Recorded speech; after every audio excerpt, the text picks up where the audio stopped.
Alhamdulillah, Alhamdulillah nahmaduhu wa nasta'inuhu wa nastaghfiruh wa na'udzu billahi min syururi anfusina wa min sayyiati a'malina may yahdihillahu fala mudhillalah wa may yudlillah falan tajida lahu waliyyan mursyida. Asyhadu an la ilaha illallah wahdahu la syarika lah wa asyhadu anna Muhammadan abduhu wa rasuluh la nabiyya ba'da. Faqala Allah ta'ala fi kitabihil karim. A'udzu billahi minasy syaithanir rajim. Bismillahirrahmanirrahim. Yarfa'illahu alladhina amanu minkum walladhina utul ilma darajat. Wa qala an-nabi sallallahu alaihi wasallam, man kharaja fi talabil ilmi fahuwa fi sabilillah hatta yarji'. Sadaqallahul azim wa sadaqar rasuluhul karim wa nahnu ala dzalika minasy syahidin wasyakirin walhamdulillahi rabbil alamin. Hadirin jamaah rahimakumullah, alhamdulillah, puji syukur pada Allah Subhanahu wa taala. Dalam kesempatan yang berbahagia ini Allah Subhanahu wa taala kembali memberikan nikmat pada kita.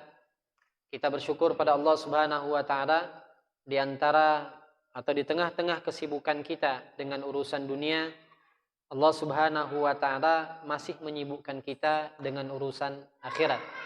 Salah satunya Allah Subhanahu wa taala sibukkan kita dengan menuntut ilmu. Tadi di hadis yang saya bacakan di muqaddimah, Nabi sallallahu alaihi wasallam menyebutkan bahwasanya man kharaja, barang siapa yang keluar dari rumahnya fi talabil ilmi, dalam rangka dia menuntut ilmu, fahuwa fi sabilillah hatta yarji', maka ia berada di jalan Allah sampai ia nanti kembali lagi ke rumahnya.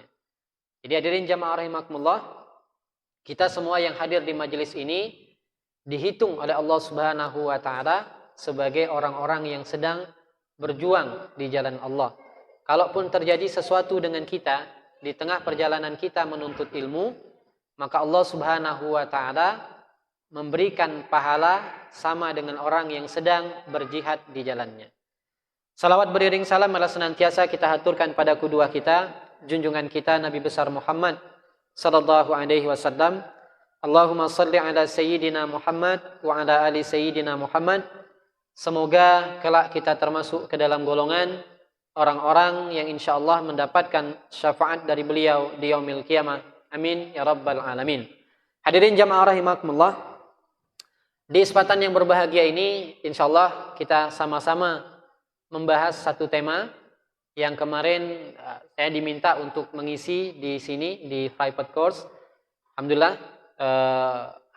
kita berjumpa pada malam hari ini dan insyaallah akan kita bahas tentang green living, menggali peran yang terlupakan. Mungkin ada yang tanya gitu, apa itu green living gitu ya? Apa sama dengan Greenland gitu kan? Atau sama dengan apa gitu kan ya? Nah, baik. Nah, rahimakumullah. Jadi green living itu apa? Green living berarti hidup ramah lingkungan, tidak membawa dampak buruk secara makro terhadap alam. Ya. Jadi itu yang kita maksud dengan green living. Ya. Bagaimana kemudian kita hidup itu ramah terhadap lingkungan. Ya. Irhamu man fil ard, yarhamuka man fis sama. Sayangi yang ada di bumi, maka yang ada di langit akan menyayangimu. Dan ketika Nabi Shallallahu Alaihi Wasallam diutus oleh Allah Subhanahu Wa Taala, wa ma arsalnaka illa rahmatan lil alamin. Tidaklah engkau diutus Muhammad kecuali untuk menjadi rahmat bagi semesta alam. Dan ingat, rahmatnya itu tidak hanya diperuntukkan kepada kita manusia, tapi kepada semua makhluk. Ya, di sana ada tumbuhan, di sana ada hewan, bahkan makhluk yang lain. Dan Allah Subhanahu wa taala menyebutkan, tidaklah engkau Muhammad diutus kecuali menjadi rahmat. Maka hadirin jamaah rahimakumullah, kita perlu memahami ya, green living, hidup yang ramah lingkungan. Kita tidak membawa dampak yang buruk terhadap lingkungan, terhadap tempat di mana kita tinggal. Kalau kemudian nanti kita kembali ke surah An-Nahl, itu seperti lebah. Lebah itu dimanapun dia berada, dia tidak akan merusak tempat di mana dia berada. Dia tidak akan mengeluarkan yang buruk, ya, dan dia tidak akan makan yang tidak baik. Dan itulah konsep hidup kita orang-orang yang beriman. Baik, kita lanjutkan. Dalam kajian ini saya akan mulai dengan ayat di surah Az-Zariyat di ayat 56. Allah Subhanahu wa taala tegaskan kepada kita, "Wa ma khalaqtul jinna wal insan illa liya'budun." Dan tidaklah kata Allah diciptakan jin dan manusia itu kecuali untuk mengabdi, menyembah kepadaku. Jadi Allah Subhanahu wa taala ingin tegaskan kepada kita, Bapak Ibu, hadirin jamaah rahimakumullah, ketika Allah Subhanahu wa taala ciptakan kita, kita diciptakan oleh Allah itu untuk beribadah kepadanya. Ya? Jadi konsep ibadah dalam Islam, dalam agama kita itu tidak sempit. Tidak hanya terbatas pada puasa saja, tidak hanya terbatas pada zakat, tidak hanya terbatas pada salat, pada haji, ya. Tapi nanti ada ibadah-ibadah yang lain yang disebut dengan ghairu makhdha. Dia bukan termasuk dalam ibadah yang wajib, tapi ketika kita melakukannya, kita mendapatkan pahala dari Allah Subhanahu wa taala. Maka konsep kita sebagai seorang hamba, ya, hamba dari Allah Subhanahu wa taala itu yang harus kita tanamkan. Karena semua aktivitas yang kita lakukan, semua pekerjaan yang kita lakukan, ketika kita niatkan karena Allah Subhanahu wa taala, maka kita mendapatkan pahala dari Allah Subhanahu wa taala. Ya. Maka setiap amalan, setiap pekerjaan yang kita lakukan, hendaklah kemudian kita awali dengan berniat, ya, niatkan karena Allah Subhanahu wa taala, dan jangan lupa kemudian untuk mengawalinya dengan mengucapkan kalimat bismillah, ya. Kullu amalin dzibalin la yubda'u fihi bi bismillahirrahmanirrahim fa huwa aqta. Setiap amalan yang tidak diawali dengan menyebutkan bismillahirrahmanirrahim, bahwa aqta, nanti terputus Pak pahalanya. Ya, maka kenapa? Karena kita niatkan bernilai ibadah di sisi Allah Subhanahu wa taala. Termasuk kita hadir di majelis ilmu pada malam hari ini pun kita niatkan karena Allah Subhanahu wa taala. Maka ayat ini mengawali kajian kita pada malam hari ini. Allah Subhanahu wa taala sebutkan tadi, "Wa ma khalaqtul jinna wal insan illa liya'budun." Tidaklah diciptakan jin dan manusia kecuali untuk beribadah, menyembah kepada Allah Subhanahu wa taala. Inna salati wa nusuki wa mahyaya wa mamati lillahi rabbil alamin. Ya, hidupku, matiku, ibadahku, pekerjaanku dan semuanya adalah lillahi rabbil alamin, untuk Allah Rabb semesta alam. Nah, setelah tadi kita memahami ada ayat yang kemudian ingatkan kepada kita siapa kita sebenarnya, kita adalah hamba Allah Subhanahu wa taala. Yang berikutnya di ayat yang kedua, Allah Subhanahu wa taala berfirman dalam surah Al-Baqarah di ayat yang ke-30.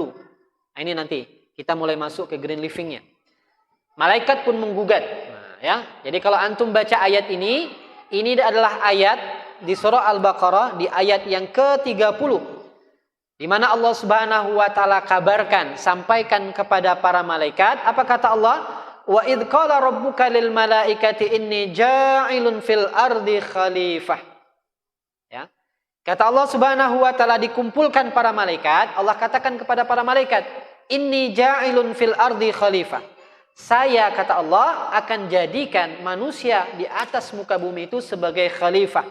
Orang yang memakmurkan bumi, yang memimpin muka bumi, yang mengurus muka bumi. Ketika hal ini disampaikan kepada para malaikat, malaikat protes, Pak. Protes pada Allah. Apa kata malaikat? Qalu ataj'alu fiha man yufsidu fiha wa yasfikud dima. Jadi kata malaikat, ya Allah, apakah engkau akan menjadikan manusia itu sebagai khalifah di atas muka bumi, sementara mereka punya dua karakter yang melekat dalam diri mereka? Apa karakternya? Ya. Yufsidu fiha wa yasfikud dima. Merusak bumi, wa yasfikud dima, dan menumpahkan darah. Jadi protes malaikat itu, Pak. Kata malaikat, kenapa dijadikan manusia?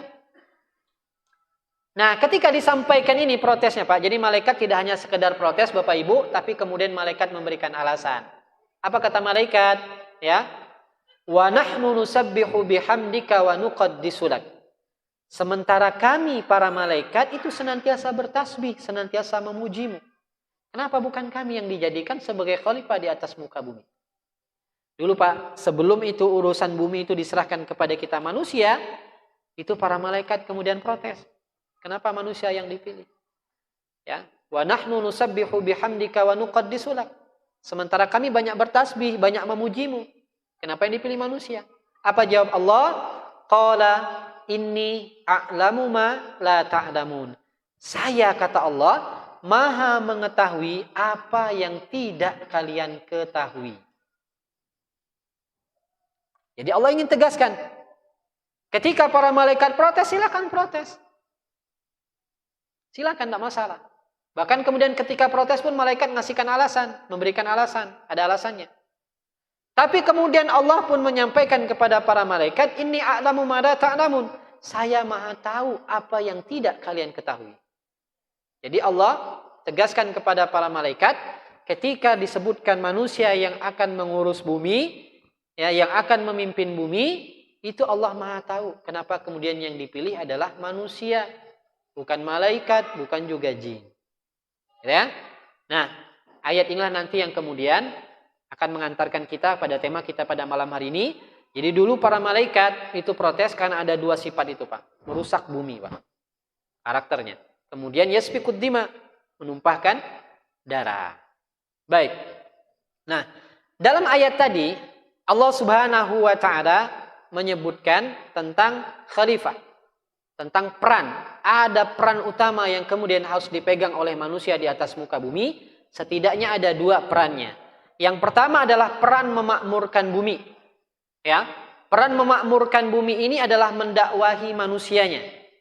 Dan alhamdulillah hari ini apa yang dilakukan di Darul Azkar dan teman-teman yang di BMI ini bagian dari mendakwahi, Pak. Ya. Kita mengajak orang, ad-da'watu ilallah, mengajak orang kemudian kembali kepada Allah Subhanahu wa taala. Peran yang kedua adalah peran merawat bumi. Nah, ya, menjaga bumi dan seisinya. Kalau peran yang pertama, alhamdulillah kita sudah ambil bagian. Masing-masing kita sudah ambil bagiannya. Ada yang jadi penceramahnya, ada yang ya macam-macam perannya. Karena setiap peran dalam dakwah itu sekecil apapun itu peran dalam dakwah. Ya, boleh silakan saja apapun bentuknya. Tidak mesti kemudian semuanya menjadi penceramahnya, enggak. Tapi masing-masing bisa ambil peran. Ya, yang bisa di IT-nya silakan di IT-nya ya. Yang bisa yang di lainnya silakan. Yang penting ada peran dakwah yang kita ambil. Intinya peran yang pertama memakmurkan bumi itu insya Allah ini sudah kita lakukan. Bahkan kemudian setiap kita punya kewajiban untuk mendakwahi orang lain, ngajak orang lain pada kebaikan. Ya, tidak hanya sebatas kita saja. Maka ada kaidah itu, aslih nafsaka yasluh lakan nas. Perbaiki dirimu, maka nanti juga perbaiki orang lain. Kita saleh wa muslih li ghairi. Kita saleh, tapi kita juga mampu kemudian menularkan kesolehan kita itu kepada orang lain. Ya, dan itu adalah tugas dakwah, Pak. Nah, tugas berdakwah itu tidak hanya dibebankan kepada para ustadz saja. Tidak hanya dibebankan kepada para ulama, para dai, tidak, tapi semua kita punya peran dakwah. Ngajak orang kepada kebaikan. Dan insya Allah itu semua sudah kita lakukan. Ya. Nah, peran yang kedua inilah yang kemudian ini yang sering kemudian kita abaikan. Peran merawat dan menjaga bumi. Ya. Jadi peran dakwah tadi insya Allah kita sudah mengambil bagiannya. Nah, peran yang kedua ini peran merawat bumi, menjaga dan bumi dan seisinya, ini yang kemudian jarang kita mengambil porsinya dengan sempurna. Padahal nanti banyak ayat yang memerintahkan kepada kita untuk menjaga bumi. Ya. Baik. Hadirin jamaah rahimakumullah. Tadi ada dua peran yang saya sampaikan ya. Ada peran memakmurkan bumi, mendakwahi orang lain, ada peran merawat bumi. Nah, lalu apa peran yang terlupakan dari diri kita? Ya, di judul kita kan Green Living, menggali kembali peran, ya, peran kita sebagai seorang manusia. Jadi peran yang sering terlupakan adalah peran ini, Pak. Peran merawat bumi. Wala tufsidu fil ardi ba'da islahiha. Wad'u khaufa wa tama'a inna rahmatallahi qaribum minal muhsinin. Dan janganlah kamu berbuat kerusakan di bumi setelah diciptakan. Jadi Allah sudah tegaskan kepada kita, Pak, jangan melakukan kerusakan di atas muka bumi. Setelah Allah ciptakan muka bumi ini. Ya. Berdoalah kepadanya dengan rasa takut dan penuh harap. Sesungguhnya rahmat Allah sangat dekat kepada orang-orang yang berbuat kebaikan. Nah, orang yang merawat bumi, Pak, orang yang menjaga bumi, ya, orang yang memeliharanya itu termasuk orang-orang muhsinin, orang-orang yang melakukan kebaikan. Dan disebutkan oleh Allah di penghujung ayat ini, inna rahmatallahi qaribum minal muhsinin. Sungguh kata Allah, rahmat Allah itu amat sangat dekat dengan orang-orang yang melakukan kebaikan. Siapa yang melakukan kebaikan itu? Orang-orang yang merawat bumi tadi, Pak. Ya. Nah, maka ini yang perlu kita lakukan, peran ini. Kalau ngajak orang tadi sudah, Pak. Ya. Tapi kemudian peran merawat buminya, ini yang kemudian nanti akan kita gali secara khusus. Apa di antara peran ini yang kemudian sering kita lupakan? Ya. Karena tadi Allah tegaskan dalam ayat ini, bahkan nanti dalam banyak ayat-ayat yang lain ditegaskan juga oleh Allah Subhanahu wa taala untuk menjaga bumi, untuk tidak merusaknya. La tufsidu fil ardi ba'da islahiha. Jangan dirusak kata Allah bumi ini setelah Allah ciptakan. Ya. Tapi yang terjadi hari ini apa? Kita mendapati kemudian bumi ini semakin rusak. Ya. Bahkan semakin tidak terkendali kerusakannya. Nah, kita orang-orang beriman harus mengambil peran bagaimana kemudian kita merawat dan menjaga bumi ini. Kalau kemudian peran ini tidak kita ambil Bapak Ibu, maka nanti apa yang akan didapatkan oleh generasi setelah kita? Mereka akan mewariskan sesuatu yang rusak dari kita. Nah, kalau kemudian kita mewariskan sesuatu yang tidak baik, itu dosa untuk kita. Karena sesuatu yang tidak baik kemudian yang kita wariskan kepada generasi-generasi setelah kita. Maka kata Allah dalam ayat ini, Allah ingatkan kepada kita, jangan dirusak. Ya. Dan Allah kemudian di penghujung ayatnya tadi, juga sebutkan kepada kita, inna rahmatallah qaribum minal muhsinin. Sungguh rahmat Allah itu dekat dengan orang-orang yang berbuat ihsan. Jadi berbuat baik itu Pak, tidak hanya kemudian kita menyantuni tetangga kita, ya, bersedekah kepada fakir dan miskin, tidak. Bahkan merawat bumi pun itu termasuk dari kebaikan. Ingat hadis Nabi, kata Nabi, termasuk takwa itu salah satunya apa? Menyingkirkan duri yang ada di jalan. Ya, itu juga merawat bumi kan? Tapi ada juga kadang orang yang sengaja naruh duri di tengah jalan. Ya, biar apa? Biar bannya bocor dan sebagainya, ya. Nah, tapi Allah ajarkan kepada kita, Nabi ajarkan kepada kita, kalau ada sesuatu yang kemudian menghalangi jalan seseorang, maka singkirkan. Itu juga termasuk dari bagian apa? Al-muhsin, berbuat kebaikan. Baik.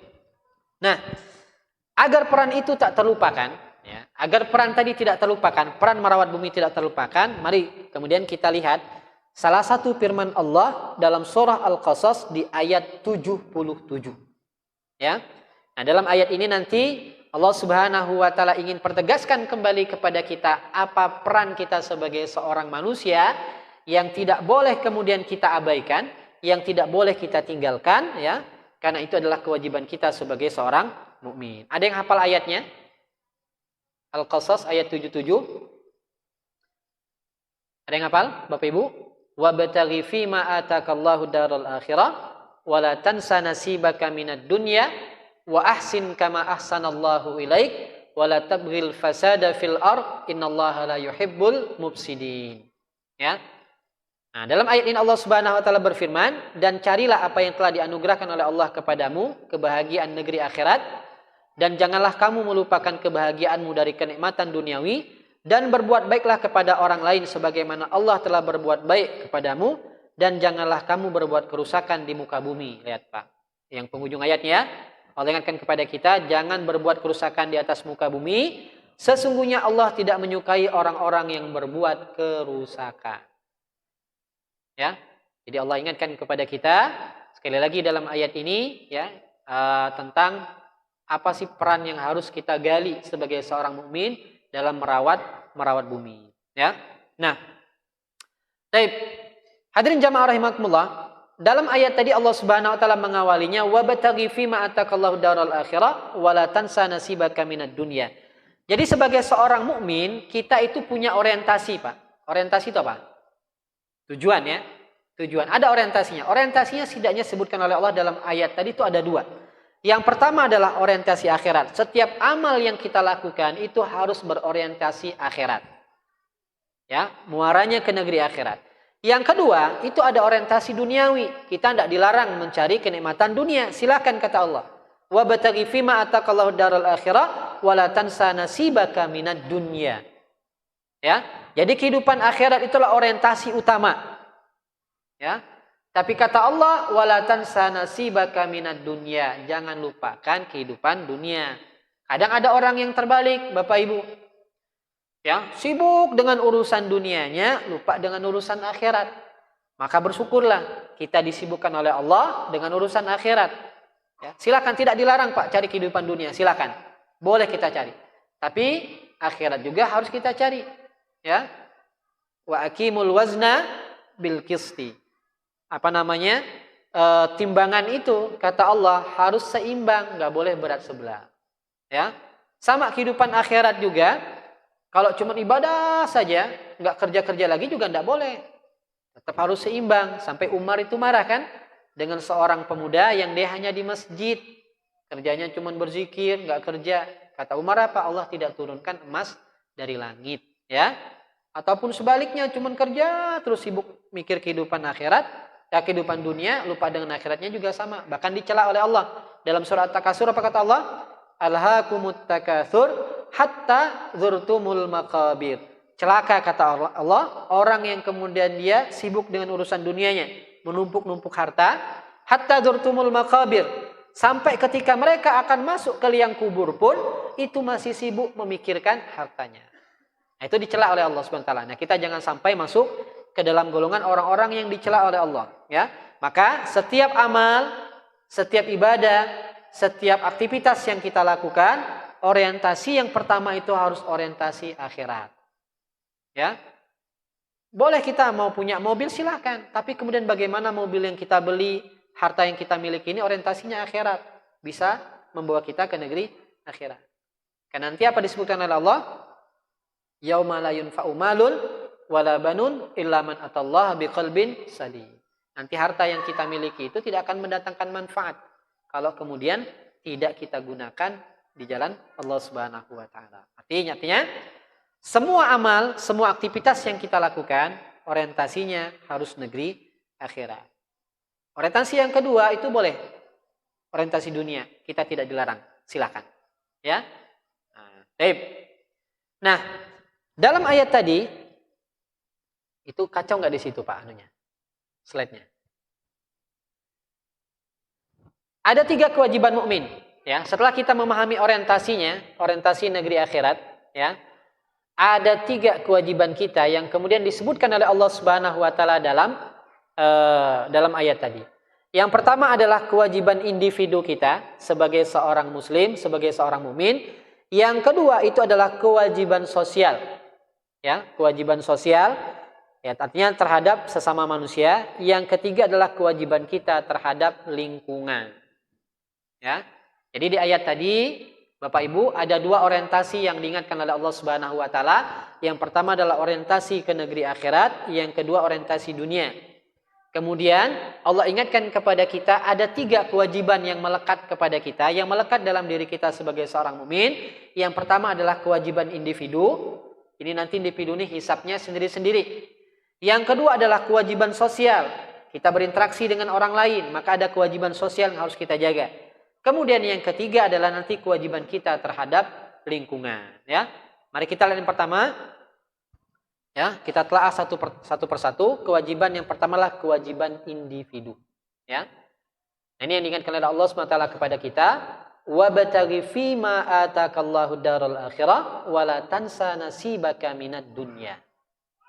Dan carilah pada apa yang telah dianugerahkan Allah kepadamu kebahagiaan negeri akhirat. Ya. Dan janganlah kamu melupakan bahagianmu dari kenikmatan duniawi. Nah, jadi hadirin jamaah rahimakumullah, Allah Subhanahu wa taala tegaskan kepada kita dalam ayat ini ada kewajiban pertama yang harus kita ingatkan adalah kewajiban kita sebagai individu. Ya, di antara kewajiban itu apa tadi? Misalnya salat, zakat, puasa, haji. Ini kewajiban ini sudah selesai kita. Ya, kalau ada orang yang belum selesai dengan kewajiban ini, berarti masih ada masalah dalam hidupnya. Misalnya belum selesai dengan kewajiban sholatnya, belum selesai dengan kewajiban puasanya, dan seterusnya, berarti masih belum sempurna hidupnya. Maka kewajiban-kewajiban itu harus sudah selesai. Ya, kalau bisa ketika masuk usia balik, seseorang itu sudah selesai dengan urusan-urusan kewajiban tersebut. Ya. Maka ada perintah Nabi itu, ketika anak usia 7 tahun, ajarkan mereka sholat. Sampai usia 10 tahun. Kenapa nanti? Biar urusan sholat itu udah selesai, Pak. Sebelum dia balik, urusan sholat anak kita itu sudah selesai. Ini kewajiban individu. Karena nanti kewajiban ini akan dihisap oleh Allah Subhanahu wa taala masing-masing. Ya. Tidak dihisapnya secara kolektif, tapi nanti kita dihisapnya sendiri-sendiri. Nah, Allah ingatkan kepada kita ada kewajiban ini. Ya. Sholatkah itu, zakatkah, puasakah, dan sebagainya, itulah kewajiban individu. Nah, sekarang kalau menuntut ilmu itu fardu ain apa fardu kifayah? Menuntut ilmu fardu ain, ya, wajibnya individu. Kalau ngurus jenazah fardu kifayah. Maka kan banyak orang yang tidak mengurus jenazah, Pak ya? Kifayah. Kok seneng katanya kan? Nah, ya. Maka banyak yang enggak mengurus jenazah itu ya. Itu harus tahu kita. Ngurus jenazah itu termasuk salah satu kewajiban walaupun itu fardu kifayah. Tapi sebagai seorang muslim, sebagai seorang mukmin harus tahu kita ilmu ngurus jenazah. Ya. Menuntut ilmu itu fardu ain, tidak bisa diwakilkan. Udah wakilin aja ya anak hadir malam ini, antum yang hadir itu. Enggak bisa, wajib menuntut ilmu itu. Utlubul ilma faridatun ala kulli muslim, kata Nabi. Menuntut ilmu itu wajib hukumnya bagi setiap muslim. Kita punya kewajiban. Ya. Nah, maka kewajiban ini hadirin jamaah rahimakumullah tidak boleh kemudian kita tinggalkan. Ya. Ini kewajiban individu. Nah, di antara kewajiban individu tadi, ya, ada peran individu kita sebagai khalifah yang menjadikan aktivitas menjaga bumi juga bagian dari ibadah. Ya. Jadi menjaga bumi itu bagian dari ibadah, Pak. Itu kewajiban individu kita. Misal, tidak buang sampah sembarangan. Ya. Intinya di mana kita berada, kita tidak meninggalkan sampah, Pak. Jangan sampai pun ada sampah yang kita tinggalkan. Ya. Nah, bisa jadi kita selamat dengan amalan yang lain, tapi tergelincir dengan amalan menjaga bumi. Ya. Itu kecil ya di situ, Pak ya, tampilannya. Yang kedua ya, kecil ya. Baik. Jadi urusan menjaga bumi tadi, Bapak Ibu hadirin jamaah rahimakumullah, itu adalah bagian dari ibadah kita pada Allah Subhanahu wa taala. Ya. Kenapa bagian dari ibadah kita? Karena memang muslim mengajarkan kita tentang hal tersebut. Silakan nanti buka, kalau Bapak Ibu buka buku fikih itu, selalu bab pertama itu bicaranya tentang apa? Toharoh. Toharoh itu apa? Bersuci. Jadi karakter orang Islam itu, karakter seorang muslim itu ya bersih. Suci dia. Nah, maka peran menjaga bumi itulah bagian dari ibadah. Harus bersih. Tempat kita kajian misalnya, tempat kita apapun itu harus bersih. Tidak boleh meninggalkan sampah. Ya. Sedikit demi sedikit nanti kita mengurangi sampah yang tidak bisa didaur ulang. Itu bagian dari peran menjaga bumi. Nanti saya akan tampilkan datanya ya. Data tentang sampah dan seterusnya. Nah, boleh jadi Bapak Ibu kita selamat dari amalan-amalan yang lainnya. Amalan sedekah kita selamat. Amalan puasa kita selamat. Amalan sholat kita selamat. Tapi ternyata ada yang menyebabkan kita tergelincir amalan menjaga bumi. Dia rajin sholat misalnya kan, tapi lagi buang sampah sembarangan. Ya, ada yang paling parah itu misalnya apa kata bahasa Bangka ini? Pantang diulon. Satu aja ada titik sampah, Pak. Itu nanti semuanya ikut buang sampah ke situ. Ya? Kadang naik motor gitu kan ya. Ditaruh itu kalau motornya kayak motor saya itu motor Mio itu, Pak ya. Tinggal goyang dikit aja sama kaki, sampahnya dibuang. Pura-pura enggak tahu habis itu. Kan sering gitu. Ya. Saya pernah negur orang, Pak, di Pasir Padi itu naik mobil, dia makan es ya. Habis itu buka kaca dilempar. Ya. Ya amalan yang lain dia selamat, tapi amalan menjaga buminya nggak selamat. Dan itu yang kadang kita abai. Ya, maka ini kita tidak boleh abai. Harus kemudian kita perhatikan dengan baik. Ya. Yang terjadi hari ini kan permasalahan di kita itu, kita tidak bisa buang sampah dengan benar. Cobalah, satu aja yang buang sampah di sembarang tempat, nanti yang lainnya ikut gitu. Ada kawan saya itu dia kayak gini, buang sampah permen itu Pak ya. Habis makan permen, dibuang itu sampahnya. Terus saya kasih tahu gitu. Bang, sampahnya jangan buang di situ dong, buang tempat sampah. Enggak apa-apa, cuma satu katanya. Coba bayangin deh, cuma satu katanya. Jadi mungkin dia kira satu itu tidak bermasalah, tapi kalau ada 10 orang buang di tempat yang sama kan udah banyak juga sampahnya.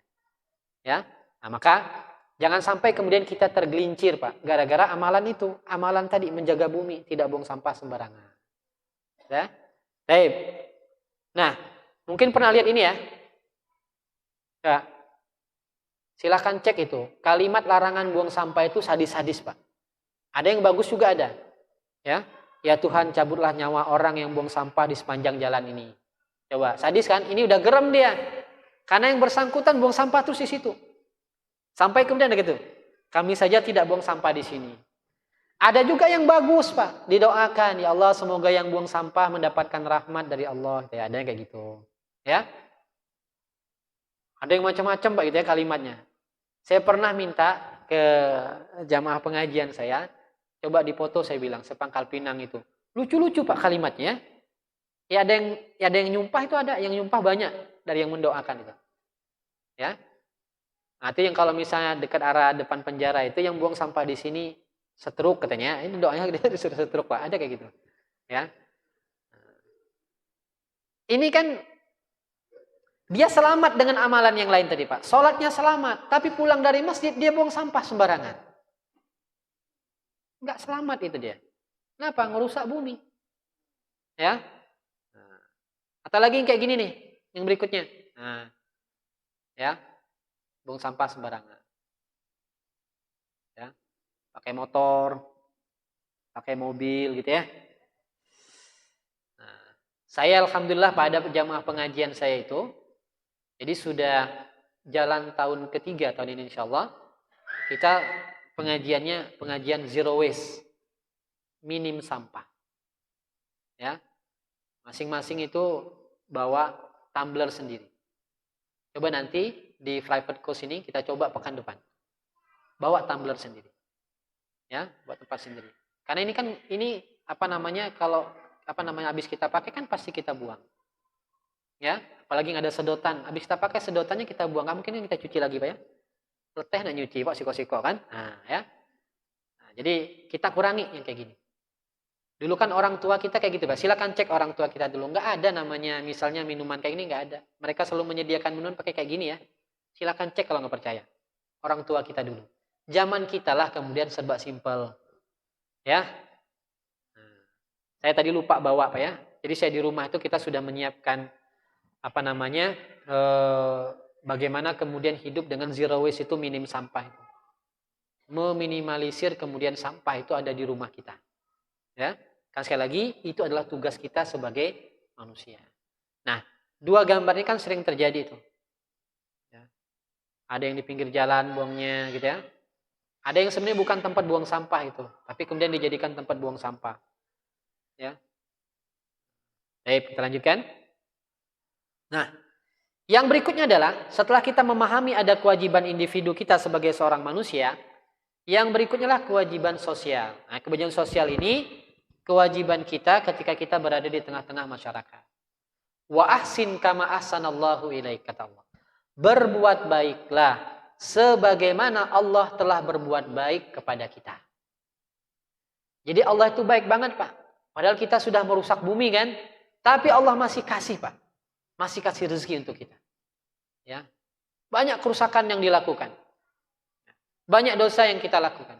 Tapi Allah dengan sifat Rahman dan Rahimnya tetap memberikan rizki kepada kita. Maka kata Allah, wa ahsin, berbuat baiklah. Ya, kama ahsanallahu ilaik. Sebagaimana Allah telah berbuat baik kepada kita. Maka terhadap bumi pun sama, Pak. Bumi juga sudah memberikan kebaikan kepada kita. Apa bentuk kebaikan bumi kepada kita? Kita nanam sesuatu, Pak. Kemudian tanaman itu tumbuh, menghasilkan buah yang bisa kita makan, yang bisa kita nikmati. Maka balas kebaikannya itu. Apa cara membalasnya? Kita tidak merusaknya. Ya. Kadang kan sengaja itu ada yang merusaknya. Yang paling parah tadi buang sampah sembarangan. Nah, ini sering terjadi, ya. Maka Allah perintahkan kepada kita ahsin, berbuat baik. Nah, berbuat baiknya ini, hadirin jamaah rahimakumullah, sekali lagi, seperti ayat yang tadi di awal saya sampaikan, Allah ingatkan kepada kita bahwasanya ketika Nabi SAW diutus oleh Allah itu tidak hanya untuk kita manusia saja, tidak, tapi untuk seluruh makhluk. Ya. Kepada tumbuhan, kepada tanaman dan seterusnya. Masih ingat kan mungkin cerita seorang wanita tunasusila, Pak, itu yang masuk surga hanya karena memberi minum seekor anjing. Ada sebaliknya yang masuk neraka hanya karena apa? Ngurung kucing yang nggak dikasih makan. Ya. Nah, sama dengan tanaman, Pak, dengan tanaman, dengan makhluk Allah yang lainnya. Kalau kemudian kita sakiti, kalau kemudian kita rusak, ya, mereka juga nanti sama akan menuntut nanti. Ya. Jadi jangan dikira mereka tidak bertasbih, Pak. Kan bertasbih itu semuanya. Tumbuhan, tanaman. Yusabbihu lillah ma fis samawati wal ardh. Bertasbih kepada Allah itu semua yang ada di langit dan semua yang ada di bumi. Semuanya bertasbih pada Allah Subhanahu wa taala. Ya. Maka Allah ingatkan kepada kita dalam ayat ini wa ahsin. Berbuat baiklah. Ya. Nah, Allah itu maha baik, Pak. Benar-benar maha baik. Tadi saya sampaikan, kita punya dosa, kita punya kesalahan, tapi Allah masih baik. Masih beri kita rezeki. Ya, masih mengizinkan kita kemudian untuk hidup lebih lama lagi. Itu kebaikan Allah. Ya, inna rahmatallahi qaribum minal muhsinin, kata Allah. Ya, maka berbuat baik. Nah, di antara kewajiban sosial kita itu terhadap lingkungan tadi, Pak ya, peran kita tadi, mulai hari ini kita sama-sama mengingatkan orang tentang konten dakwah yang berhubungan dengan lingkungan. Karena masih sangat sedikit, Pak, konten dakwah yang berbicara tentang itu. Ya, tentang lingkungan, bagaimana menyelamatkan lingkungan. Nah, kalau orang-orang di barat itu, Pak, itu peduli terhadap lingkungannya begitu luar biasa. Ya. Nah, kemudian mendakwahi orang lain agar menjaga lingkungan juga kewajiban kita mengingatkan orang lain, Pak. Jangan buang sampah sembarangan. Ya. Termasuk misalnya sampah makanan gitu kan ya. Itu juga jangan buang sembarangan. Ya. Kalau kita makan itu jangan sampai kemudian sampah itu jadi kita buang begitu saja, mubazir dan seterusnya. Nah, jika kita tak ingatkan, maka ada amanah dari Allah yang terabaikan. Jadi kita punya kewajiban mengingatkan orang kepada menjaga lingkungan itu, Pak. Kalau kemudian tidak kita ingatkan, maka ada amanah Allah yang kita abaikan. Nah, kalau mengabaikan hal ini, itu berarti mempercepat turunnya musibah dan bencana. Stop dulu, Pak ya.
Kita lanjutkan kembali.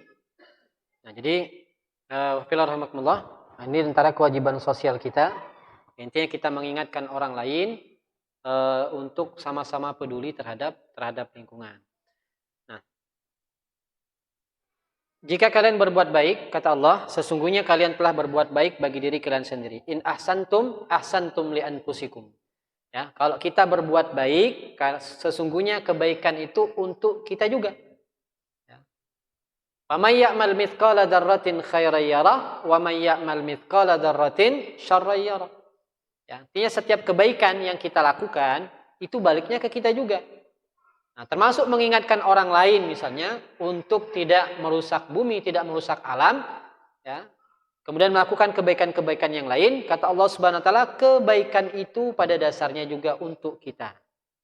In ahsantum ahsantum li anfusikum wa in asatum falaha. Ya. Nah, ayat ini di Al-Isra ayat 7 sekali lagi ingatkan kepada kita untuk senantiasa melakukan kebaikan. Dan tadi diperintahkan oleh Allah Subhanahu wa taala wa ahsin, berbuat baik, ya. Kepada semuanya. Kama ahsanallahu ilaik. Sebagaimana Allah Subhanahu wa taala juga telah berbuat baik kepada kita. Ya. Nah, sekarang kita lihat yang ketiga. Yang ketiga adalah kewajiban kita terhadap lingkungan. Jadi dalam ayat tadi, ya, Allah sebutkan wabtaghi fima atakallahu daral akhirah wala tansa nasibaka minad dunya wa ahsin kama ahsanallahu ilaik wala tabghil fasada fil ard innallaha la yuhibbul mufsidin. Ini kewajiban yang terakhir, Pak. Kewajiban kita terhadap lingkungan. Wala tabghil fasada fil ard. Allah perintahkan kepada kita jangan berbuat kerusakan di atas muka bumi. Innallaha la yuhibbul mufsidin. Karena Allah tidak suka dengan orang-orang yang berbuat kerusakan. Allah ingatkan kepada kita. Ya. Dan ini adalah kewajiban kita, Pak, terhadap lingkungan. Allah tegaskan berulang-ulang. Tadi di surah Al-A'raf ayat 56 juga sama. Jangan rusak bumi setelah Allah ciptakan. Ya. Nah, nanti kalau misalnya Bapak Ibu baca permulaan surah Al-Baqarah itu ketika Allah bercerita tentang orang munafik juga kan sama. Wa idza qila lahum la tufsidu fil ard qalu innama nahnu muslihun. Ketika dikatakan kepada mereka orang-orang munafik itu la tufsidu fil ard, jangan rusak bumi. Apa kata mereka? Qalu innama nahnu muslihun. Kami tidak merusaknya, tapi kami menjaganya. Ya, jadi merusak bumi itu juga termasuk karakter orang-orang munafik. Ya. Hadirin jamaah rahimakumullah, maka di antara kewajiban kita kepada lingkungan itu menjaga kebersihannya. Tempat kita taklim ini harus dijaga kebersihannya. Jangan dikotori. Ya. Tanggung jawab masing-masing kita, tanggung jawab dengan sampahnya sendiri-sendiri. Ya. Kemudian melestarikan lingkungan itu juga termasuk kewajiban kita. Tidak merusak lingkungan juga termasuk kewajiban kita. Ya. Kadang kan sering ada yang tangannya jahil lewat di mana misalnya ada kembang gitu kan ya. Dipatahin gitu kan, ditarik-tarik, itu nggak boleh. Itu termasuk bagian dari merusak, ya. Nggak boleh sembarangan, ya. Karena kalau kemudian sekali lagi kita abai dengan kewajiban ini, Allah murka gitu. Kan bentuk kemurkaannya macam-macam. Allah datangkan musibah, Allah datangkan bencana. Kalau kemudian dirusak alamnya. Tapi kalau kemudian nggak dirusak, justru dia mendatangkan manfaat, banyak manfaat kepada kita. Maka kewajibannya menjaga kebersihan. Ya, buang sampah itu ya pada tempatnya. Jangan buang sembarangan. Kalau kita lagi naik mobil, ada sampah di mobil kita makan, jangan langsung dibuang. Sediain tempat sampah di mobil kita, taruh dulu sampahnya di dalam situ, di dalam mobilnya. Nanti kalau sudah berhenti baru dibuang. Kan yang sering terjadi kayak gitu kan, buka kaca mobilnya, dilempar. Pas ngelempar kan ada orang di sebelahnya, Pak. Kena orang lewat gitu kan ya. Mobilnya bagus tapi akhlaknya buruk. Ya, hati-hati Pak ya. Nah, jangan sampai mobil kita bagus Pak, tapi akhlaknya buruk, buang sampah sembarangan. Jangan. Anak kita juga diingatkan. Kadang kan kita tanpa sadar Pak, gitu kan ya, sudah kebiasaan, perlu dibuang lagi. Ya, itu suatu yang tidak baik. Kemudian lestarikan, bila perlu ditanam. Ya. Jangan jangan nggak ada yang nggak kita tanam gitu. Lestarikan dengan cara menanam, merawat dan seterusnya. Kemudian tidak kita rusak lingkungan tersebut. Nah sekarang perhatikan angka-angka ini Pak. Kita dalam angka. Ya, saya ingin menyampaikan angka ini. 80% sampah yang ada di laut itu berasal dari darat. Nah, sekarang pertanyaannya, siapa yang bikin sampah? Ikan kah? Enggak, ikan enggak nyampah. Ya. 80% Pak, sampah yang ada di laut itu berasalnya dari darat. Kita juga buang sampah. Ya. Kemarin Pak, tahun kemarin kita pernah camping itu. Dengan jamaah pengajian saya, kita camping. Campingnya di Temberan sana. Saya bilang kita campingnya camping zero waste, tanpa sampah. Ya. Jadi semuanya, ya benar-benar nggak ada sampah. Bawa minumannya nggak boleh minuman yang dibuang. Jadi pakai galon semuanya. Bawa gelas sendiri dari rumah. Tidak boleh ada sampah yang kita buang di sana. Dan tidak boleh menghasilkan sampah. Ya. Dan alhamdulillah berhasil, Pak. Ya. Itu. Nah, kemudian yang kedua, Indonesia itu Pak penyumbang sampah plastik nomor 2 ke lautan. Indonesia Pak, malu kita. Nomor 2 penyumbang sampah ke laut. Indonesia. Malu kita. Kalau misalnya nyumbang apa ya? Nyumbang ilmuwan nomor 2 di dunia, enak kita dengarnya Pak. Ini nyumbang sampah. Nomor 2 pula di dunia. Nomor 1 siapa? Cina. Ya.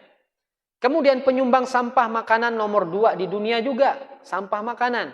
Lihat nomor 4-nya Pak. Nomor 4 balita stunting di dunia. Nomor 2 di ASEAN. Indonesia Pak. Hobinya buang sampah makanan. Nah, ya. Nah mulai hari ini di kajian kita Pak. Kalau misalnya ada makanan nggak boleh bersisa. Kadang kan ada yang jaim Pak. Makanannya disengaja disisain dikit. Ya.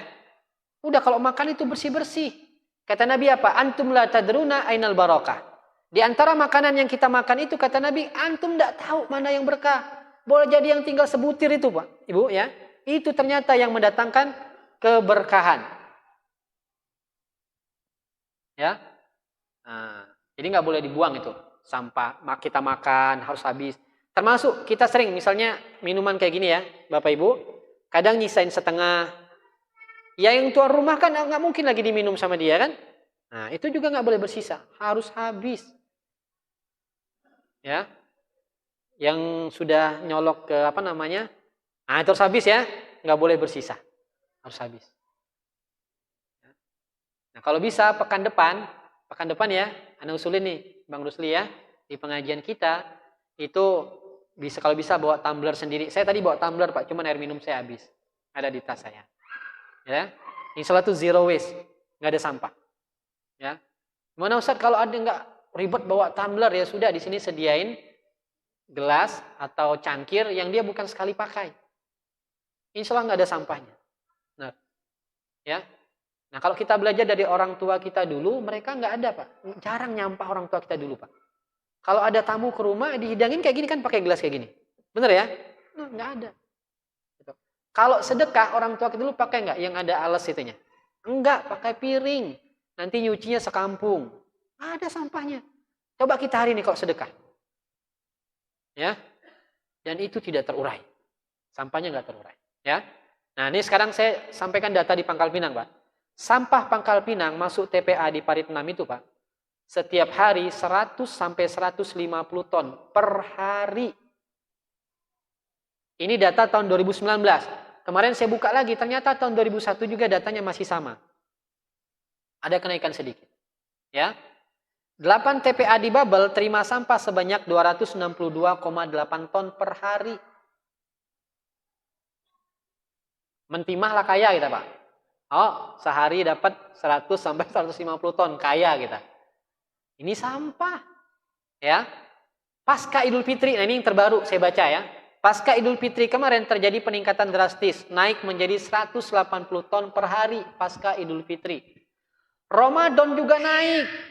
Nah, saya 2 kali Pak ke TPA yang di Parit 6 itu Pak. Sengaja ke situ.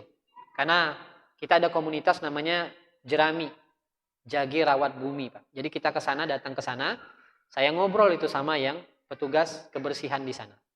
Saya tanya Pak, dari jam berapa tugasnya? Dari habis subuh sampai maghrib. Bayangkan ngurus sampah sekota Pangkal Pinang. Ya. Dan sampahnya itu kalau Bapak Ibu masuk dari SPBU Bacang itu belum 10 meter kita masuk itu aromanya sudah menyengat. sampahnya. Dari mana? Ya dari kita lah sampahnya. Ya.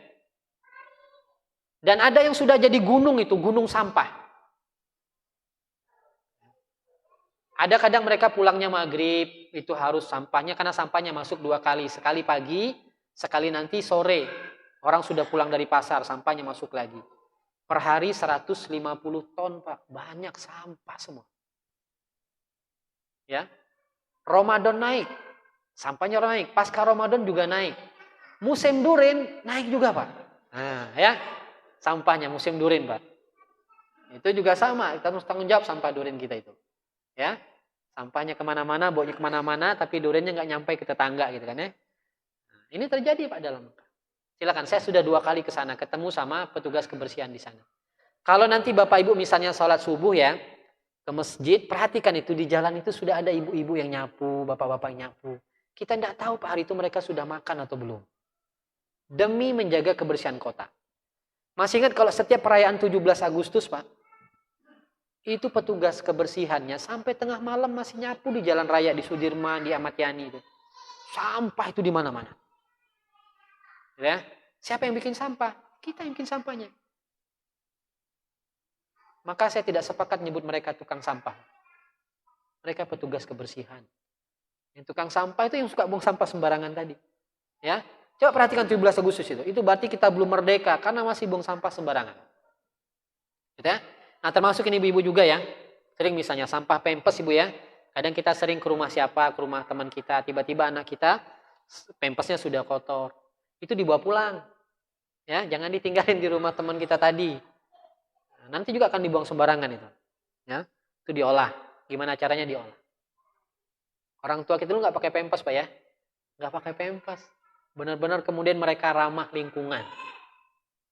Ya. Baik, nanti silakan sekali kita datang ke sana Pak. Ke TPA pembuangan akhirnya. Kita lihat itu. Bagaimana kemudian perjuangan petugas kebersihan itu. Saya pernah ketemu dengan ibu-ibu yang nyapu itu Pak. Jam 4 sudah nyapu di Jalan Datua ibunya Masya Allah saya bilang. Gitu ya. Mungkin dia juga belum masak untuk keluarganya. Tapi pagi-pagi harus sudah berangkat. Gitu ya. Nah. Ini angka ini bisa bertambah terus ini Pak, angka ini. Ya. Maka kita apresiasilah pemerintah Kota Pangkal Pinang menyediakan mobil sampah yang warna pink ya. Tapi masyarakat juga harus diedukasi buang sampahnya. Karena dalam pikiran kita kalau ada tempat sampah berarti aman kita bisa buang sampah kan. Nah itu yang tidak diedukasi itu. Seharusnya edukasi bagaimana kemudian tidak buang sampah. Ya, baik. Nah sekarang yang berikutnya agar kita tidak ikut menyumbang sampah Pak. Ini ada tiga caranya ya. Yang pertama kita cegah. Gimana cara mencegahnya? Misal yang kayak gini Pak, ini kan bisa kita biar nggak ada sampahnya kita bisa ganti dengan tumbler. Ya. Nah, itu kan di beberapa pengajian, silakan cek itu pengajian yang artis hijrah itu ada tulisannya bawa tumbler. Kalau sekarang kan ada di tulisan pelajar kita itu 3M. Coba tambahin Pak, pekan depan. Bawa tumbler masing-masing. Gitu ya. Biar ini nanti pengajiannya pengajian zero waste. Gitu. Dicegah. Bawa Pak. Nah nanti kalau kita di rumah juga sama. Saya kalau belanja, nanti yang mau lihat saya setiap Sabtu pagi belanja di pasar pagi. Itu nggak pernah lagi pulang itu bawa plastik. Saya bawa wadah sendiri Bu, bawa wadah Tupperware. Ya, Bapak Ibu, daripada Tupperware-nya disimpan di lemari, nanti kan dihisap sama Allah itu Tupperware-nya. Ya, nah lebih baik dibawa ke pasar, biar ikut nanti punya andil menjaga bumi.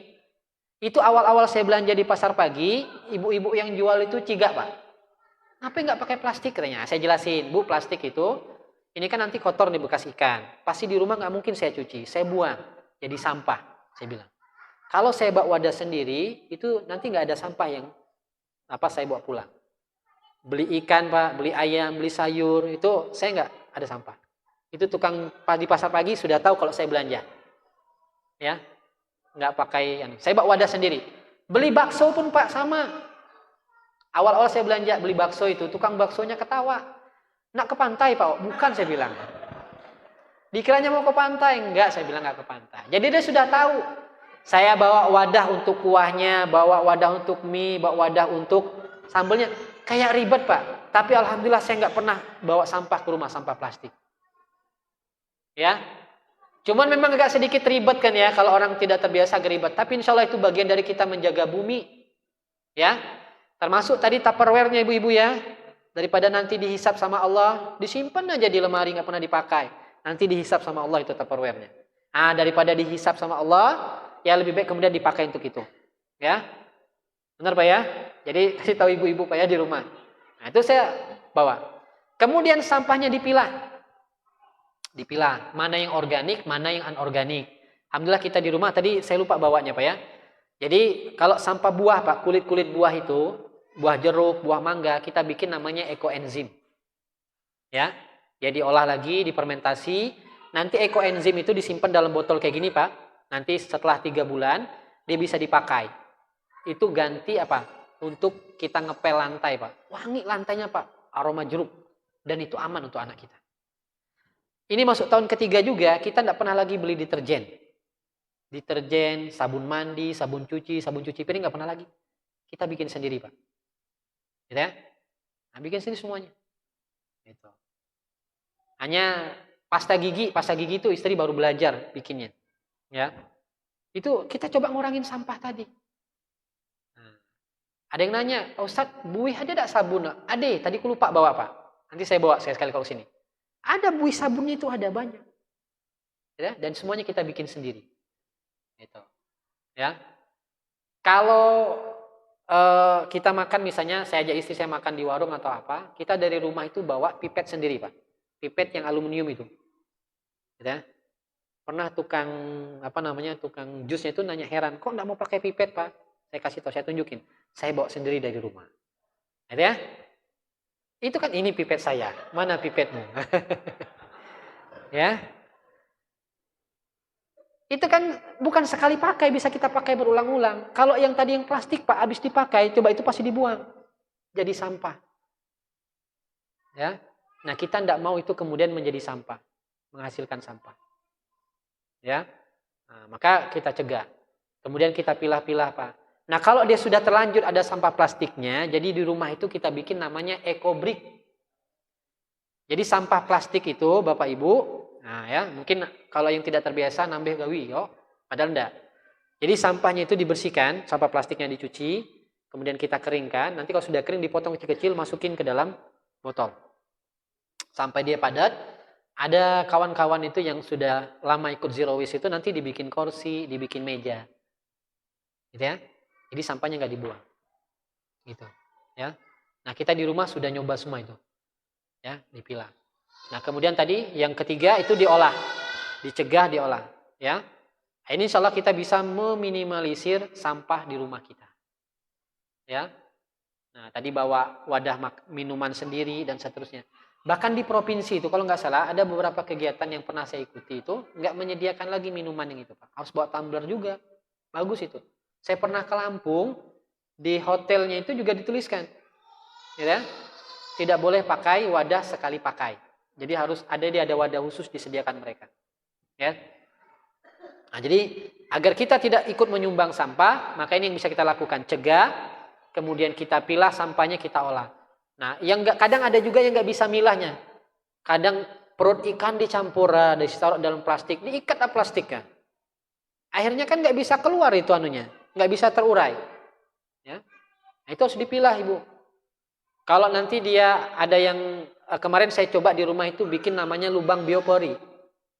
Ya, jadi sampah-sampah tulang itu masukin ke lubang itu. Nah, kalau dia sampah sayur segala macam, kita punya tongnya itu bikin namanya kompos ya. Ada nanti kompos padat, nanti ada kompos cair juga. Kemarin kita baru panen kompos cairnya. Nanti kalau yang mau minta boleh saya kasih nanti. Ya, kompos cair untuk tanaman. Ya. Itu semuanya dalam rangka kita menjaga lingkungan. Ya. Baik. Nah, pertanyaannya Bapak Ibu, apakah kita ikut merusak lingkungan selama ini? Iya, kita jujur saja ya. Kita ikut merusak lingkungan. Banyak yang kita rusak, ya, tanpa sadar. Ya. Kalau kemudian kita pakai ayat ini di surah Al-Baqarah ayat 11, wa idza qila lahum la tufsidu fil ard qalu innama nahnu muslihun, mungkin enggak kena karena Allah peruntukkan untuk orang-orang munafik. Ya. Tapi coba kita lihat ayat berikut ini, Pak. Nah, ya. Di surah Ar-Rum ayat ke-41. Zaharal fasadu fil barri wal bahri bima kasabat aydin nas. Telah tampak kerusakan, kata Allah, di darat dan juga di lautan akibat perbuatan manusia. Allah tidak sebutkan mereka orang kafir, tidak sebutkan orang beriman, tapi Allah sebutkan secara spesifik manusia. Artinya semua kita kena dengan ayat ini. Zaharul fasad, tampak, kata Allah, kerusakan. Di darat rusak, di laut juga rusak. Ya, siapa yang melakukannya? Manusia. Nanti kata Allah, liyudhiqahum ba'dalladzi 'amilu la'allahum yarji'un. Karena perbuatan mereka itu, kata Allah, nanti mereka itu akan Allah timpakan musibah, akan Allah timpakan bencana. Nah, kita kena kalau ayat ini, Pak. Tadi kalau ayat Al-Baqarah ayat 11 mungkin nggak kena karena diperuntukkan kepada orang-orang munafik. Tapi di Ar-Rum ayat 41 ini kita kena. Disebutkan oleh Allah secara umum. Sama kalau baca surah Al-Asri itu, Pak. Wal asri innal insana lafi khusr. Semua manusia, tidak disebutkan siapa manusianya. Tapi nanti ada pengecualian berikutnya. Tapi untuk ini, ayat ini, Pak, disebutkan oleh Allah Subhanahu wa taala semua manusia, ya, kena. Nah, maka kita jangan sampai masuk dalam kategori ayat ini yang ikut merusak bumi. Ya. Nah, ayat ini mengingatkan kepada kita, zahara, tampak, kata Allah, sudah tampak. Ya. Nah, sekarang saya ingin tanya nih di ayat berikutnya. Ayat tadi, Pak, ya. Di ayat surat Al-Qasas ayat 77. Sekarang pertanyaannya, siapa yang sudah mengamalkan ayat ini? Siapa yang sudah mengamalkan ayat ini? Kira-kira siapa, Pak? Ada yang tahu? Siapa yang sudah mengamalkannya? Siapa? Krik, krik, krik, krik. Yang sudah mengamalkannya? Baik, ini ayat tadi yang kita bahas, ya, wa bataghi fima atakallahu daral akhirah wa la tansa nasibaka minad dunya wa ahsin kama ahsanallahu ilaik wa la tabghil fasada fil ard innallaha la yuhibbul mufsidin, ya. Nah, Pak, ini. Pernah dengar ini? Ternyata yang telah mengamalkan Al-Qasas ayat 77 itu yang dulu punya kelekak. Tahu kelekak? Kelak keika katanya. Coba sekarang saya tanya, atau kita dulu yang nanam kelekak itu ternyata dia ngamalin ayat ini, Pak. Pertanyaan saya, dia ngajinya di mana? Ayo. Coba.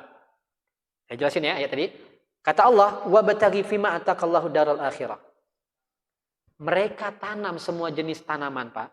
Ada cempedak, ada nangka, ada durin, ada manggis, ada rambai, ada duku, ditanam. Orientasinya kemana coba? Akhirat. Orientasi dunia dapat? Dapat. Mereka bisa makan. Ya. Yang kedua, wa ahsin kama ahsanallahu ilaik. Atau kita yang nanam tanaman tadi, yang punya kelekak tadi. Kata Allah, wa ahsin kama ahsanallahu ilaik. Berbuat baiklah sebagaimana Allah telah berbuat baik kepadamu. Tapi berbuat baik atau kita dulu, Bapak Ibu, keren berbuat baiknya. Kenapa saya bilang keren? Mereka berbuat baik untuk orang yang belum hidup. Untuk siapa coba kelekak itu? Anak cucunya nanti. Dia ngeliat gak cucunya? Tidak. Tapi dia sudah melakukan kebaikan yang jauh melampaui usianya. Keren kan berbuat baiknya? Kalau kita berbuat baik masih terbatas, Pak. Kepada orang yang hidup saja. Kepada ada orang yang dekat kita. Tapi atau moyang kita dulu berbuat baiknya kepada orang yang belum lahir. Ya. Nah, ternyata mereka ngamalin ayat ini, Pak. Lihat ayat yang terakhirnya. Wala tabghil fasada fil ard innallaha la yuhibbul mufsidin. Jangan rusak bumi. Mereka rusak bumi? Tidak, mereka nanamnya. Yang rusaknya siapa? Cucunya, ditingoknya batang besar-besar, dijual lah, dibikin kayu. Nah, ya. Lagi ada kelekak sekarang, Pak? Tidak diagi mungkin, kalaupun agi ades terbatas lah. Tapi coba lihat, mereka mengamalkan ayat ini ternyata. Mereka nggak merusak bumi. Bahkan dulu mereka paling arif kepada bumi. Dulu kalau mereka belanja, mereka pakai apa coba wadahnya? Daun simpur. Tahu daun simpur, Pak? Terus pakai daun pisang. Nah, kemarin saya usulkan di masjid tempat saya, Pak. Saya bilang nanti kalau Idul Kurban, coba jangan pakai kantong plastik. Pakai apa, Ustaz? Boleh daun simpur, boleh. Tapi lah susah nyari, ya kan? Atau pakai bambu. Pakai bambu, ada bambu yang apa besek, apa namanya ya? Gitu ya. Pakai bambu. Itu kan kalaupun nanti dibuang, kan dia terurai. Tapi plastik, nggak mungkin kan ngerendang sama plastiknya kan? Nah, pasti plastiknya dibuang nanti. Saya bilang cobalah kayak gitu. Ya. Nah, pernah saya usulkan di masjid saya itu. Di Jakarta kan sudah ada edaran gubernurnya. Nggak boleh pakai kantong kresek. Karena tahu kerusakan yang ditimbulkan oleh itu. Dan kakek moyang kita dulu itu ternyata luar biasa mereka dalam menjaga bumi. Ya. Malu kita, Pak, sama mereka, Pak.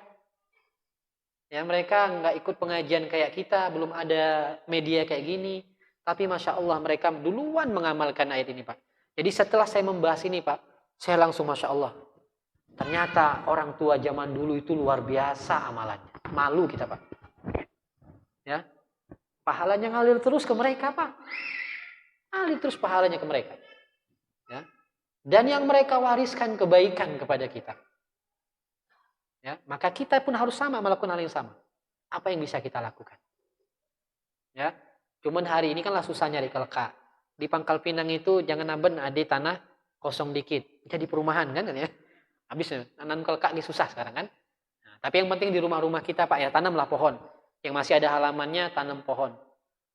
Ya, tanam pohon yang bermanfaat, yang menghasilkan buah atau apa hingga orang lain juga bisa menikmatinya.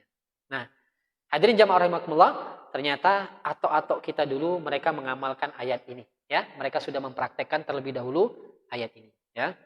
Baik, maka menjaga dan merawat bumi merupakan perintah Allah yang bernilai ibadah di sisi Allah. Itulah perintah Allah yang harus kita jalankan, ya. Maka saya berharap sekali mudah-mudahan nanti di private course ini bisa mengawali pengajian yang minim sampah, nggak ada sampah, habis kita pengajian bersih. Ya, tidak ada sampah plastik yang kita buang, ya, tidak ada makanan yang bersisa dan seterusnya. Ya, kalau hari ini kita belum bisa memulainya, maka nanti pekan depan kita mulainya, ya. Nanti tadi saya sampaikan tidak hanya 3M, tambahin nanti 1, bawa tumbler masing-masing. Ya. Insya Allah kita sudah menjadi bagian dari orang yang menjaga dan merawat bumi, dan nanti kalau ditanya oleh Allah, dihisab oleh Allah Subhanahu wa taala, kita sudah melakukan yang terbaik untuk bumi. Ya, Bapak Ibu hadirin jamaah rahimakumullah, itu saja yang dapat saya sampaikan dalam kesempatan yang berbahagia ini. Mudah-mudahan bermanfaat. Mohon maaf jika ada yang kurang berkenan. Kepada Allah saya mohon ampun. Sekali lagi, inilah tugas kita dalam menjaga dan merawat bumi. Ya, materi ini akan bermanfaat ya ketika kita mampu menerapkannya dalam kehidupan kita sehari-hari. Termasuk tadi mulai pekan depan, bahkan mulai hari ini, yuk kita sama-sama coba meminimalisir, mengurangi sampah plastik ya yang ada di sekitar kita. Itu saja. Bila sabil haq. Assalamualaikum warahmatullahi wabarakatuh.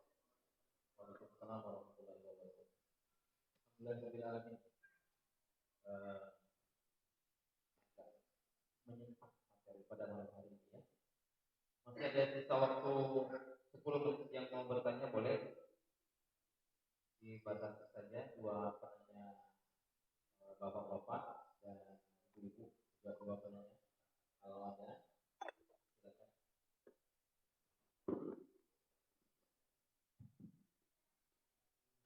Assalamualaikum warahmatullahi wabarakatuh. Waalaikumsalam warahmatullahi wabarakatuh. Mohon maaf sebelumnya, tidak bisa dipungkiri di Bangka Belitung tempat tinggal yang sekarang kebanyakan masyarakat bergantung kepada pertambangan atau TI. Dalam kasus TI ini sendiri gimana Ustaz? Di sisi lain masyarakat itu mencari nafkah untuk kehidupan dunia maupun di akhirat. Tapi di sisi lain termasuk menghancurkan bumi kita sendiri. Terima kasih Ustaz. Baik. Langsung jawab atau ditampung dulu? Langsung jawab. Baik. Baik. yang namanya barang tambang ya, kita tidak bisa menghindarinya. Hampir semua jenis barang tambang itu ya ada dampak untuk lingkungan atau alam, gitu ya. Nah, apalagi kemudian yang mereka menambangnya tidak tidak diorganisir dengan baik. Artinya di mana dia mau, yang penting dia dapat uang dan seterusnya. Ya, artinya bahan tambang dan sebagainya itu kan memang segala sesuatu yang Allah berikan kepada kita dan juga bermanfaat untuk kita. Tapi yang jadi masalah adalah ketika mereka melakukan tambang itu, mereka tidak mampu kemudian menjaganya dengan baik. Ya, misal setelah mereka menambang ya sudah dibiarin aja begitu saja tanpa kemudian dihiraukan. Maka kan harus ada reklamasinya, diperbaiki kembali yang sudah rusak tadi. Ya, mungkin itu salah satunya. Kalaupun kemudian dia mencemari sungai, maka harus cari alternatif. Harus ada sumber air yang lain menjadi penggantinya. Jangan sampai nanti masyarakatnya tidak bisa lagi mandi di situ, nggak bisa lagi kemudian memanfaatkan sungainya dan seterusnya karena sudah tercemar. Maka harus ada alternatifnya. Misalnya dibuatkan sumur bor sebagai alternatifnya, gitu ya. Nah, yang sudah ditambang misalnya udah ditanam pohon dan sebagainya. Itu bagian dari tanggung jawab kita.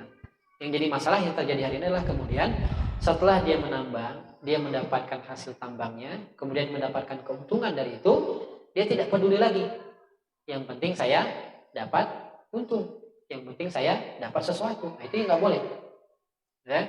Artinya tetap harus ada kemudian usaha untuk memperbaikinya. Ya, jadi sekali lagi yang namanya barang tambang apapun jenisnya itu tetap memberi dampak buruk kepada lingkungan. Nah, kita sebagai orang-orang yang beriman, ya, kalaupun ada yang berprofesi di situ, bekerja di situ, setidaknya punya tanggung jawab.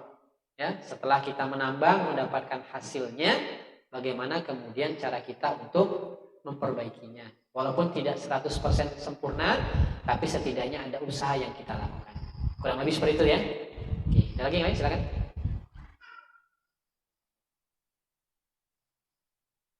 Silakan yang lain. Oke, kalau tidak ada kita cukupkan untuk kajian pada malam hari ini. Banyak sekali ilmu, kemudian pencerahan yang kita dapat ternyata tidak cukup kita selesai dengan ibadah yang kita saja. Ada hal-hal yang memang harus dan wajib kita lakukan. Jadi kalau melihat dan mendengar kajian malam hari ini, nampaknya kita memang harus menambah satu spot ya, spot dakwah seperti itu. Seperti Ustadz bilang tadi, sebisa mungkin peran apapun dalam dakwah ini kita ambil. Salah satunya ya peduli kepada lingkungan. Jadi waktu ikut pembekalan Ramadan kemarin di Pontianak, ternyata 17 permasalahan umat itu masuk ke salah satunya lingkungan hidup. Jadi kalau kita pernah dengar ada NGO yang fokus ngurusin lingkungan hidup, yaitu memang menjadi concern ternyata juga dalam dunia dakwah ternyata, seperti yang disampaikan oleh Ustadz Indra Yasin tadi. Mudah-mudahan kita setelah ini menjadi orang-orang yang tidak lagi cuek ke lingkungan sekitar, kemudian permasalahan yang menurut kita sepele ternyata besar imbasnya, apalagi permasalahan sampah seperti itu ya. Ya memang bagi kita sederhana ternyata bisa jadi malapetaka ternyata kan. Kita penyumbang kedua terbesar sampah di lautan, kemudian sampah makanan dan segala macam. Jadi menjadi catatan ternyata kalau kita mau ngomongin peradaban ya mulainya dari titik yang paling bawah. Seperti yang sudah banyak dicontohkan oleh orang tua kita zaman dahulu yang amat sangat menyentak. Tadi kan Ustadz bilangnya mereka ngajinya di mana, teknologinya belum maju, tapi pemikirannya sudah jauh ke depan. Malu kita. Dan serasa ditampar bolak-balik malam ini sama Ustadz di materi ini ya. Luar biasa sekali. Terima kasih Ustadz, kami sampaikan, mohon nanti berkenan juga untuk berbagi ilmu lagi Kalau